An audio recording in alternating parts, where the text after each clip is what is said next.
teman-teman, Hao, ketemu lagi di channel saya Miaye.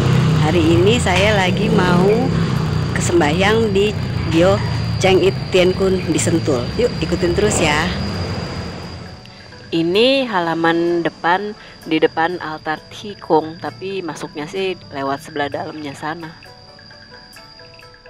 Nah, di depan itu ada sepasang patung singa jantan dan betina yang terbuat dari batu She yang menggambarkan dua energi yang saling berlawanan untuk saling melengkapi satu sama lain, yin dan yang, seperti biasanya yang selalu ada dalam bangunan khas Tionghoa atau yang ada di kelenteng-kelenteng. Singa dalam budaya Tionghoa merupakan binatang yang sangat penting karena melambangkan pengaruh, kekuatan, dan kedudukan bagi seorang pejabat negara. Singa pada mulanya merupakan binatang pemberian dari Raja Parsia kepada Han Changti, Kaisar Chang dari dinasti Han Timur yang berkuasa sekitar tahun 87 Masehi. Di tahun berikutnya, sebuah singa lain turut dipersembahkan oleh sebuah negara yang terletak di Asia Tengah. Dan patung singa sendiri juga dibuat pada masa dinasti Han Timur ini. Sekarang ambil hio dulu. Ini hionya udah dikaret-karetin, jumlahnya juga udah sesuai dengan banyaknya altar yang ada di kelenteng ini. Nah, kalau di sini itu hio yang ditancapkan adalah 3 di setiap altar, jadi semuanya seragam. 3 itu menggambarkan unsur alam semesta, yaitu langit, bumi, dan manusia. Oh iya, sebelumnya saya mau kasih tahu dulu sama teman-teman kalau sembahyangnya sendiri tidak saya videokan, karena buat saya sembahyang itu kan personal ya, urusan kita dengan yang di atas. Jadi nggak perlu juga demi konten segala-galanya harus divideokan. Semoga teman-teman mengerti ya. Oke, seperti biasa, pertama-tama kita sembahyang di altar Thi Kung. Ini istilah Hokkien untuk menyebut Tuhan Yang Maha Esa. Dalam dialek Mandarin disebut Tien Kung. Kalau teman-teman perhatikan, altar Thi Kung ini atau Tien Kung selalu ada di bagian depan kelenteng, tepat di depan pintu masuk. Ya, ini ada sejarahnya sih. Tien Kung ini sebetulnya adalah untuk pemujaan rakyat di China pada zaman dahulu. Tien artinya langit dan dipercaya sebagai rumahnya Tuhan Yang Maha Esa. Rakyat jelata melakukan pemujaan kepada langit karena mereka tidak diperbolehkan bersembahyang kepada Tuhan Yang Maha Esa yang disebut sebagai Shang Ti. Shang artinya atas dan Ti kaisar, jadi Shang Ti adalah kaisar di atas. Pemujaan kepada Shang Ti hanya boleh dilakukan oleh kaisar dan keluarganya karena dianggap kaisar adalah wakil Tuhan di bumi. Jadi kalau rakyat jelata ketahuan ada yang memuja Shang Ti, mereka bisa dihukum mati. Jadilah rakyat mengalihkan pemujaan itu kepada langit. Mereka melakukan pemujaan itu cukup dengan hanya sebatang hio yang diarahkan ke langit. Pemujaannya juga dilakukan di dalam rumah, di depan pintu rumah, atau di tepi-tepi jalan. Begitu. Tapi di kelenteng-kelenteng, hio yang ditancapkan di altar Tien Kung juga bisa 1 atau bisa 3 yang menggambarkan itu tadi penghormatan terhadap alam semesta, langit, bumi, dan manusia. Maaf kalau suaranya agak bindeng ya teman-teman, karena memang lagi kurang fit beberapa hari belakangan ini. Tapi semoga masih bisa terdengar jelas ya. Selesai pasang hio di altar Tien Kung, sekarang pasang hionya di altar Dewa Tuan Rumah atau Dewa Utama yang dipuja di kelenteng ini. Makanya kenapa di papan namanya itu ada angka juga. Itu untuk mengarahkan kita alur pasang hionya kemana aja gitu. Jadi nggak acak atau sembarangan. Di papan nama altar tuan rumah ini tertulis Hance atau karakter Mandarin dengan pinyin berbahasa Hokkien. Jadi kalau Hance-nya kalau dalam dialek Mandarin dibacanya Cheng Yi Tian Chun. Kalau yang tertulis di situ Cheng Yi Tian Kun itu istilah dalam bahasa Hokkien. Artinya ya sama juga dewa keberuntungan atau rezeki atau kekayaan. Nama-nama dewa itu bisa disebut dalam berbagai macam istilah. Sama lah contohnya seperti kalau kita memanggil orang tua kita. Itu kan berbeda-beda ya panggilannya untuk setiap orang. Ada yang panggil mama papa, mami papi, ayah ibu, atau bapak ibu, ayah bunda, dan sebagainya. Nah, para dewata pun begitu. Cheng Yi Tianjun ini kerap juga dinamakan Xuan Dan Yuan Shui atau Cai Shen Ye, dewa kekayaan. Latar belakang kisahnya terdapat dalam berbagai versi, namun yang paling terkenal adalah legenda Zhao Gongming yang diambil dari novel Feng Shen, sebuah cerita klasik rakyat China yang ditulis pada masa dinasti Ming yang berkuasa pada tahun 1368 sampai 1644 Masehi. Zhao Gongming, seorang pertapa sakti dari pegunungan Meishan, diminta bantuan oleh Jenderal Wen Chong, jenderal pada masa pemerintahan Sang Chou Wang atau Raja Chou dari dinasti Shang, dinasti yang berkuasa pada tahun 1600 sampai 1046 sebelum Masehi. Zhao Gongming kemudian bersedia membantu dengan menunggang harimau yang menjadi kendaraannya. Sesudah dinasti Shang runtuh dan dinasti Chou didirikan yang kemudian berkuasa sejak tahun 1045 sampai 221 sebelum Masehi, maka diadakanlah pelantikan para malaikat. Zhao Gongming diberi gelar Qin Long Ru Yi Zheng Yilong Hu Xuan Dan Zheng Chun atau disingkat Zheng Yixuan Dan Zheng Chun dan memiliki 4 pengiring, Cai Shen Shi, duta dewa kekayaan. Mereka adalah Cao Pao Tianjun Xiao Sheng atau malaikat pemanggil pusaka, Na Chen Tianjun Chen Pao, malaikat pemungut benda berharga, Zhao Zai Shi Zhechen Jiu Gong, duta pemanggil kekayaan, dan Li Shi Xian Guan Yao Shao Shi, pejabat dewa keuntungan. Cheng Yi Tiankun sering ditampilkan bersama 4 pengiringnya dan disebut Wulu Cai Shen, dewa kekayaan dari 5 jalan. Konon beliau tidak menyukai hawa dingin, karena itu biasa juga disebut sebagai Han Tan Kong, datuk dari panggung dingin. Untuk menambah wibawanya, maka perlu dipasang banyak petasan untuk memberikan perlindungan dan mendatangkan rejeki. Nah, yang saya ceritain ini cuman salah satu dari sekian banyak versi tentang dewa kekayaan atau dewa rejeki ya. Sekarang kita bergeser ke altar nomor 3, altar Hoktek Zhengshin, Fude Zhengshen, dewa bumi, yang secara umum juga disebut sebagai Tuti Kong. Semasa hidupnya, Chang Fute, nama asli Hoktek Zhengshin, adalah seorang menteri urusan pemungutan pajak kerajaan. Sebagai pejabat, Chang sangat dicintai rakyatnya karena ia tidak pernah menyusahkan mereka. Sewaktu Chang meninggal dunia pada usia 102 tahun, jabatannya digantikan oleh Wei Chou, seorang yang tamak dan kejam. Kebalikan dari Chang Fute, rakyat menjadi banyak yang menderita karena beratnya pajak yang ditetapkan. Mereka banyak pergi meninggalkan kampung halaman, membiarkan sawah dan ladang terbengkalai begitu saja. Nah, kesulitan itu akhirnya membuat rakyat memuja Chang Fute untuk memohon perlindungan. Ia pun dianggap sebagai dewa dan diberi gelar Fute Zhengshen. Bagi kaum petani dan rakyat biasa, Fute Zhengshen dianggap sebagai dewa pelindung, sementara kaum pedagang menganggapnya sebagai roh suci yang memberikan rejeki. Di altar keempat ada Quan Sheng Ti Chun atau juga dikenal dengan sebutan Quan Kong, dewa pelindung malapetaka peperangan. Dalam dialek Mandarin, dewa ini disebut Quan Ti, paduka Quan. Nama aslinya sendiri adalah Quan Yu. Beliau dipuja karena kejujuran dan kesetiaannya. Quan Ti juga dipuja sebagai pelindung perdagangan, kesusastraan, dan pelindung rakyat dari malapetaka peperangan. Riwayatnya ditulis dalam novel terkenal San Kuo atau Cerita Tiga Negara. Di altar kelima yang ada di bawah altar Cheng Yi Tiankun ada altar Hei Hu Chiang Chun, jenderal harimau hitam yang digunakan sebagai kendaraan para dewa.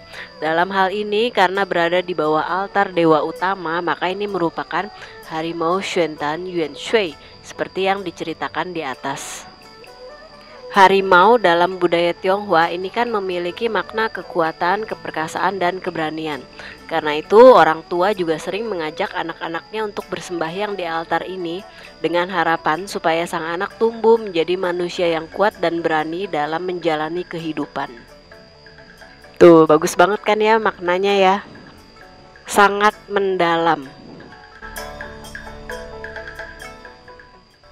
Nah, selanjutnya kita ke ruangan belakang yuk.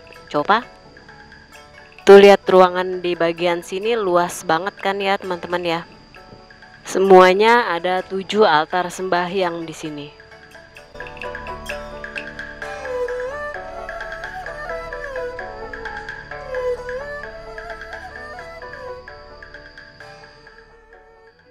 Kita mulai dari altar yang di tengah, altar nomor 6, altarnya Kuan Yin Pusa, atau dalam istilah Hokkien disebut sebagai Kuan Im Posat.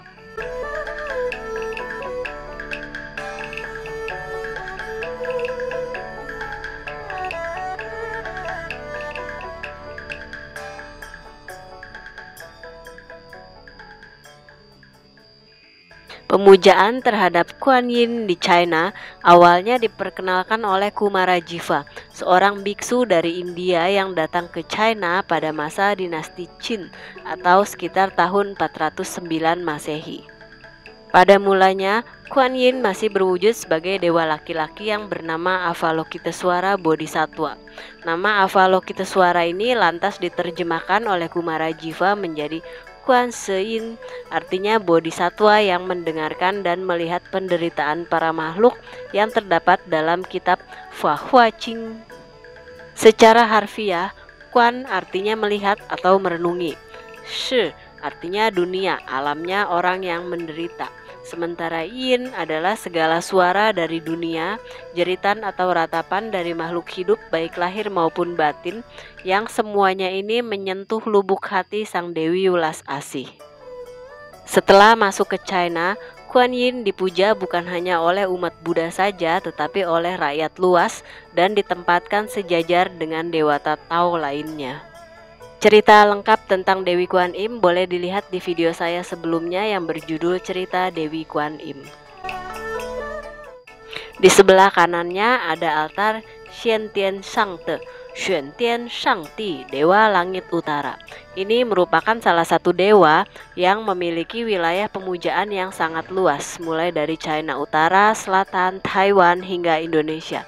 Kedudukannya setingkat di bawah Yu Huangtati, dewa penguasa tertinggi yang melakukan pemerintahan alam semesta. Atau orang menyebut Yu Huangtati ini juga sebagai Kaisar Giok. Xuantian Shangdi juga merupakan salah satu dari Shitian Shangdi, 4 Maharaja Langit.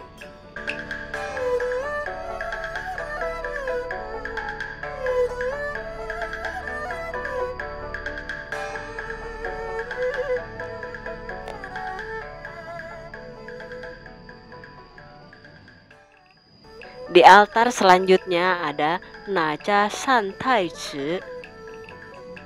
Beliau sering dilukiskan mengenakan pakaian perang, berkepala 3 dan bertangan 6, serta merupakan pengawal dari Tianshang Shengmu atau Dewi Laut, pelindung rakyat di China Selatan dan para imigran di Asia Tenggara. Atau juga merupakan pengawal dari Pao Sheng Tati, Dewa Pengobatan.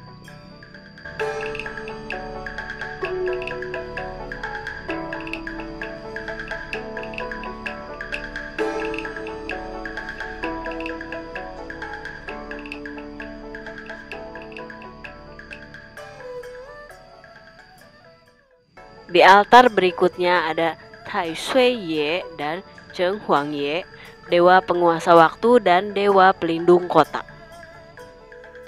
Tai Sui Ye merupakan sekelompok dewata yang terdiri dari 120 dewata yang bertugas mengawasi peredaran jam, hari, bulan, dan tahun.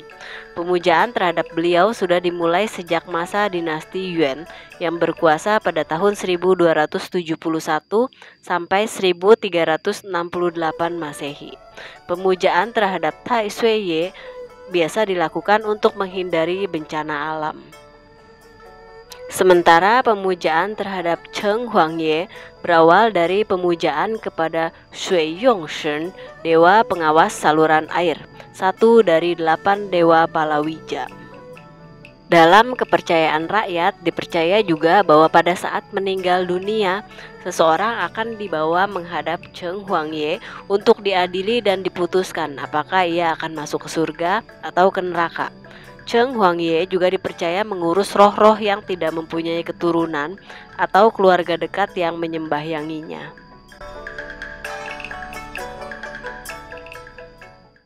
Altar ini adalah altar Dewa Chaoshen, Dewa Dapur. Chaoshen mulanya dipuja sebagai pencipta api, tapi karena kemudian ada dewata khusus yang menguasai api, maka Chaoshen dijadikan sebagai dewa pelindung rumah tangga. Tugasnya adalah memberikan berkah dan hukuman bagi penghuni rumah sesuai perbuatan mereka.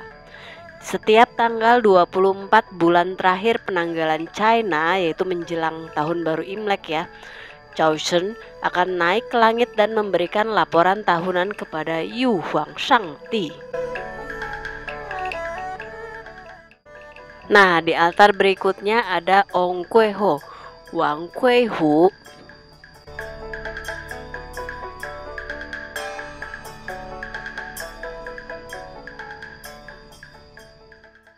Lalu ini adalah altar Zhong Xuan Ting, paseban atau tempat berkumpulnya para dewa.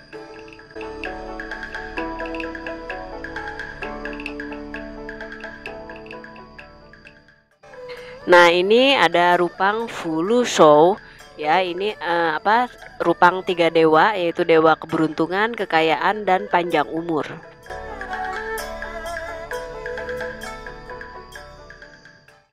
Nah, sekarang kita ke altar-altar yang ada di bangunan bagian belakang. Bagus ya tempatnya, masih ada pohon-pohon gede gitu, masih pokoknya masih asri lah ya, masih hijau-hijau.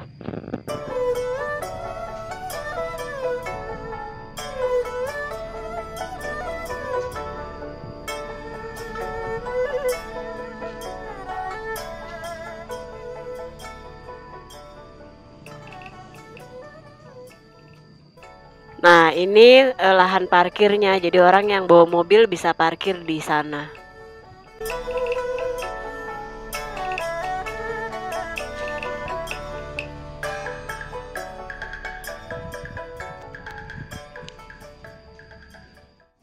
Altar yang langsung kelihatan di bangunan bagian belakang adalah altar Buddha ini karena dia berada di luar.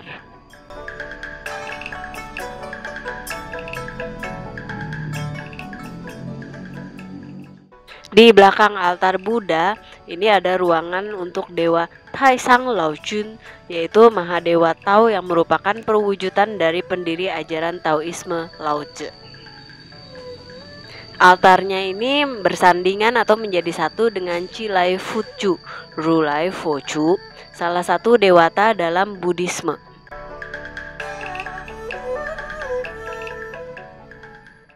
Di sampingnya lagi, masih di altar yang sama, ini ada rupang Nabi Kongzhi, atau di situ tertulis Konghucu, Kongfuzi.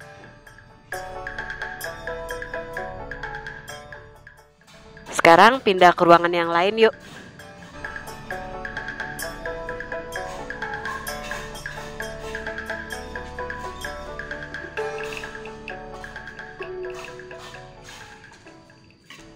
Nah, ini ruangannya. Di sini adalah tempat pemujaan bagi leluhur masyarakat setempat, yakni masyarakat Sunda. Nah, ini tulisan-tulisannya kelihatan kan ya, jadi bisa dibaca sendiri ya. Tuh, ini yang paling besar, ini tulisannya ada tulisan Ibu Ratu. Nah, ini di atasnya gambar-gambar beliau. Nah, ini Mbah ya, altarnya Mbah Raden Surkat Kasia dan Raden Surya Kencana dan Mbah Dato.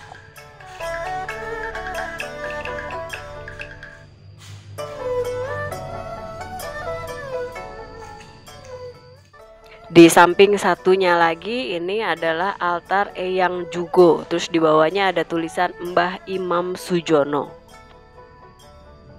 Adanya leluhur masyarakat setempat ini biasanya sebagai lambang penghormatan dari kaum pendatang kepada tuan rumah gitu.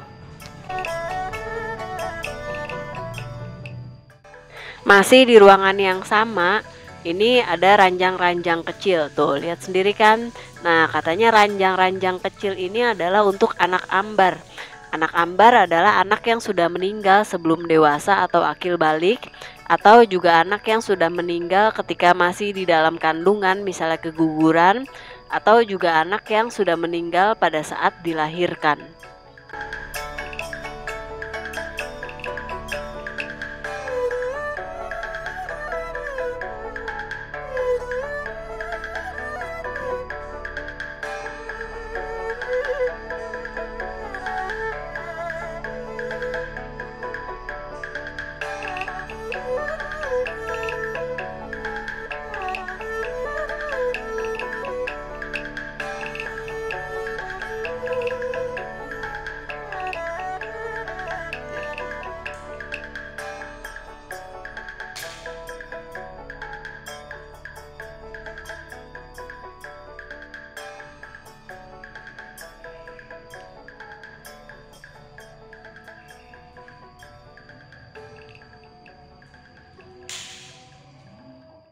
Lalu kita masuk ke ruangan terakhir, ruangan paling ujung.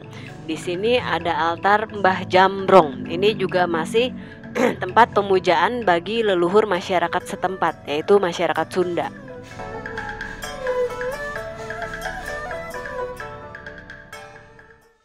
Nah, di belakangnya ini ada altar untuk Mbah Haji.